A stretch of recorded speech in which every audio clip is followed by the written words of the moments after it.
صل على رسوله الكريم. أما بعد فأعوذ بالله من الشيطان الرجيم. بسم الله الرحمن الرحيم. وإذ أسر النبي إلى بعض أزواجه حديثا فلما نبأت به وأظهره الله عليه عرف بعضه وأعرض عن بعض. فلما نبأها به قالت من أنبأك هذا؟ قال نبأني العليم الخبير. إن تتوبا إلى الله فقد صغت قلوبكما وإن تظاهرا عليه فإن الله هو مولاه وجبريل وصالح المؤمنين والملائكة بعد ذلك ظهير. شہد کا واقعہ سورۃ التحریم میں کل آپ حضرات نے سنا کہ حضور صلی اللہ علیہ وسلم کی دو ازواج نے آپس میں مشورہ کیا کہ حضور صلی اللہ علیہ وسلم حضرت زینب کے پاس زیادہ وقت لگاتے ہیں، تو آپ نے فرمایا کہ انہوں نے جب یہ پوچھا کہ آپ کے منہ مبارک سے مغافیر کی بو آتی ہے، تو آپ نے فرمایا کہ میں نے تو شہد کھایا ہے، میں نے تو مغافیر نہیں کھایا. تو مغافیر تو مکھی نے کھایا تھا، اس کی بو شہد میں شامل تھی. تو آپ نے فرمایا کہ میں آئندہ شہد نہیں کھاؤں گا بلکہ میرے اوپر حرام ہے. تو اللہ نے منع کر دیا کہ آپ نے حلال چیز کو حرام کیوں کیا.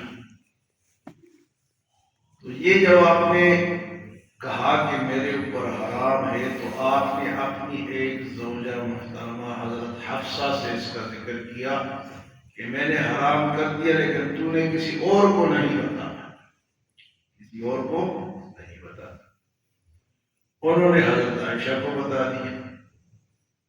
اب جب حضرت عائشہ کو بتا دیا تو اللہ پاک نے حضور کو بتا دیا کہ انہوں نے تو راز کو فاش کر دیا، دوسرے کو بتا دیا. تو حضور صلی اللہ علیہ وسلم نے پوچھا بھائی آپ نے کیوں بتایا؟ پوری بات آپ بس اتنی بات کی، پوری بات تفصیلی نہیں پوچھی، ورنہ کہ آپ نے کیوں بتایا؟ تو وہ حیران ہوئی کہ حضرت عائشہ تو حضور کو نہیں بتا سکتی ہے، وہ تو میرا اعتماد ہے ان پر، تو حضور کو پھر کس نے بتا دی؟ حضرت عائشہ اگر نہیں بتا سکتی، میں نے حضرت عائشہ کو بتایا، حضرت حفصہ نے کہا، تو حضور مجھ سے پوچھ رہے کہ تو نے آگے کس کو بتایا، راز کو آگے کیوں نشر کیا؟ تو پریشان ہو گئی کہ حضور کو کس نے بتا دیا. تو انہوں نے حضور سے پوچھا کہ آپ کو کس نے بتایا؟ تو حضور نے یہ نہیں بتایا کہ میں غیب جانتا ہوں، مجھے بتانے والے نے بتایا. مجھے کس نے بتایا؟ بتانے والے نے بتایا. تو یہ ہے قرآن کا عقیدہ کہ اگر ہمارے دور کا کوئی بڑا پیر یا مولوی ہوتا کہتے کہ میں سب جانتا ہوں، یہ پتا ہے. حضور نے فرمایا میں غیب یہ نہیں فرمایا کہ میں جانتا ہوں، یہ بات جو تم نے آگے نشر کی ہے تو پوچھا کس نے بتایا؟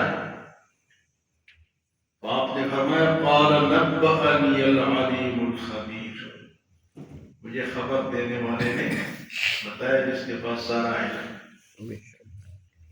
تو یہاں اس کا ذکر اس طرح اللہ پاک فرمایا وَإِذْ أَسَرَّ النَّبِيُّ إِلَىٰ بَعْضِ أَزْوَاجِهِ حَدِيثًا، جب حضور صلی اللہ علیہ وسلم نے اللہ کے نبی نے اپنی راز کی بات اپنی ایک زوجہ کو بتائی. وَإِذْ أَسَرَّ النَّبِيُّ إِلَىٰ بَعْضِ أَزْوَاجِهِ حَدِيثًا فَلَمَّا نَبَّأَتْ بِهِ، جب انہوں نے آگے بتا دیا، یعنی بیوی نے آگے کسی اور کو بتا دیا. وَأَظْهَرَهُ اللَّهُ عَلَيْهِ، اور اللہ نے حضور کو بتا دیا. عرف بعضه وأعرض عن بعض، حضور نے ہم سے پوچھا کہ یہ آپ نے کیوں ہے؟ کچھ بات ان سے پوچھی اور کچھ چھوڑی۔ تو بیوی نے پوچھا فلما نبأها به، جب آپ نے آگے بتایا، قالت من انبأك هذا، تو انہوں نے کہا آپ کو یہ بات کس نے بتائی؟ قالت من انبأك هذا، قال نبأني العليم الخبير، تو حضور نے فرمایا مجھے نبأني العليم الخبير، مجھے اس علم والے اور خبیر ذات نے بتایا۔ قال نبأني العليم الخبير، تو سب کی خبریں جاننے والا کون ہے؟ یہ اللہ ہے۔ اور اسی طرح سارا علم کس کے پاس ہے؟ اللہ کا۔ انسانوں کو اللہ نے علم دیا لیکن وہ محدود علم ہے، وہ عطائی علم ہے۔ قرآن دیکھ کے سورۃ یوسف میں اللہ پاک فرماتے ہیں وَفَوْقَ كُلِّ ذِي عِلْمٍ عَلِيمٍ، ہر جاننے والے سے ایک اوپر اور جاننے والا ہے۔ وَفَوْقَ كُلِّ ذِي عِلْمٍ عَلِيمٍ، بہت سارے ادھر آ جاؤ، ناراض ہو تو راضی ہو جاؤ، اتنے دور نہ بیٹھو۔ تو قرآن کیا کہتے ہیں جی؟ وَفَوْقَ كُلِّ ذِي عِلْمٍ عَلِيمٍ، ہر جاننے والے سے ایک ٹیچر ہے تو دوسرا پروفیسر ہے، تیسرا PhD ہے، چوتھا کوئی اور ہے، پانچواں کوئی اور ہے، آگے پھر علماء کا علم، پھر علماء سے فقہاء کا علم، محدثین کا علم، آگے پھر آگے صحابہ کا علم، پھر انبیاء کا علم، پھر حضور کا علم، پھر اللہ کا علم۔ وَفَوْقَ كُلِّ ذِي عِلْمٍ عَلِيمٍ، ہر جاننے والے سے اوپر ایک اور جاننے والا ہے۔ تو انسانوں کا علم جو ہے وہ محدود ہے، عطائی علم، اور اللہ کا علم ذاتی ہے اور وہ لامحدود ہے۔ یہ اللہ کیا فرمایا؟ قال نبأني العليم الخبير۔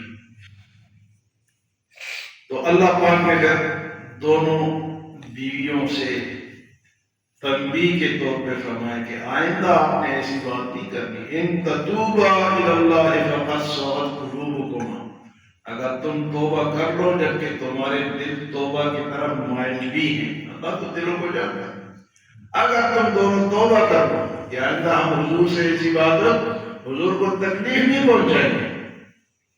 ان تتوبا الی اللہ، تنبیہ فرمائی ازواج بیویوں کو کہ آپ نے حضور کو تنگ نہیں کرنا۔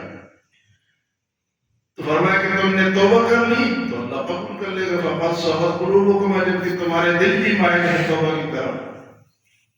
وَإِن تَظَاهَرَ عَلَيْهِ، اور اگر حضور کو تنگ کرو گی، چڑھائی کرو گی، اپنی بات کو اوپر کرو گی، فرمایا کہ یہ اللہ کو برداشت نہیں ہے۔ اللہ اکبر، اللہ اپنے نبی سے کتنی محبت کرتے ہیں کہ بیویوں کو ڈانٹ دیا، توبہ کرو۔ یہ بات پہلے تو راز ہی فاش نہیں کرنے کا، چلو اگر کر دیا تو اب توبہ کرو، توبہ کرو، تمہارے دل مائل ہو جائیں گے، اللہ معاف کر دے گا۔ لیکن اگر تم آئندہ بھی، ایک سورۃ احزاب میں پیچھے گزر چکا ہے کہ بیویوں نے کہا کہ ہمارا خرچہ بڑھاؤ، حضور کی بیویوں نے کہا ہمارا خرچہ زیادہ ہے۔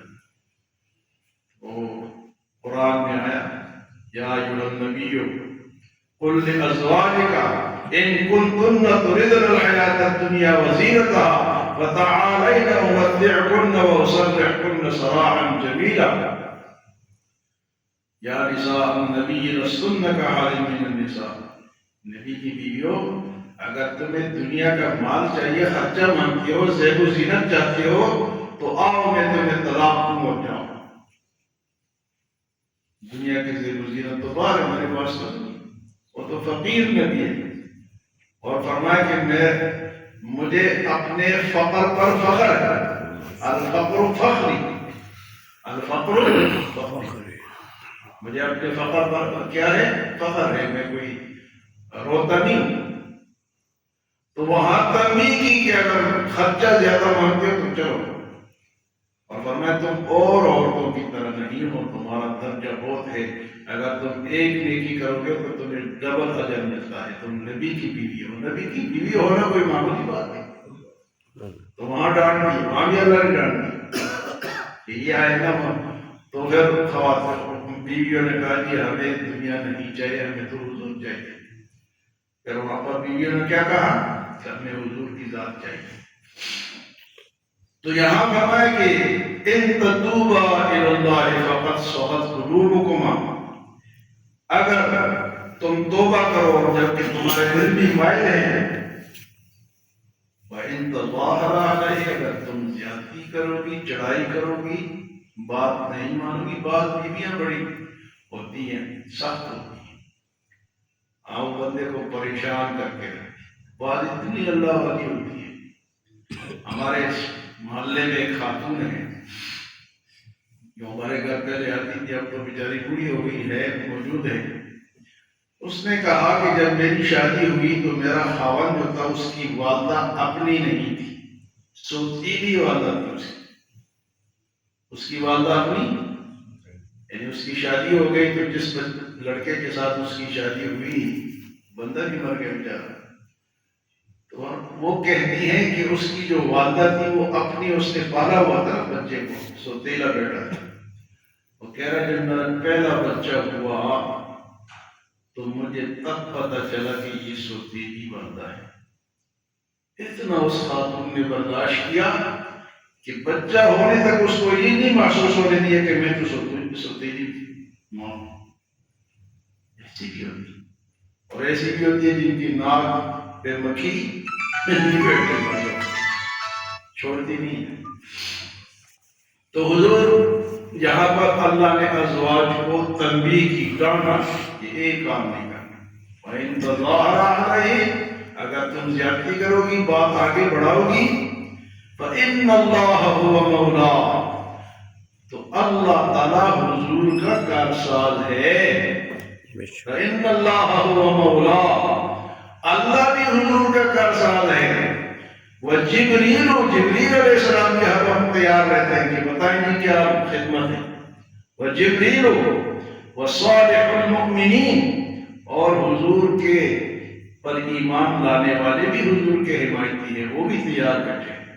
اللہ بھی کارساز ہے، جبرائیل بھی تیار ہے، اور ایمان والے بھی حضور کے ساتھی ہیں۔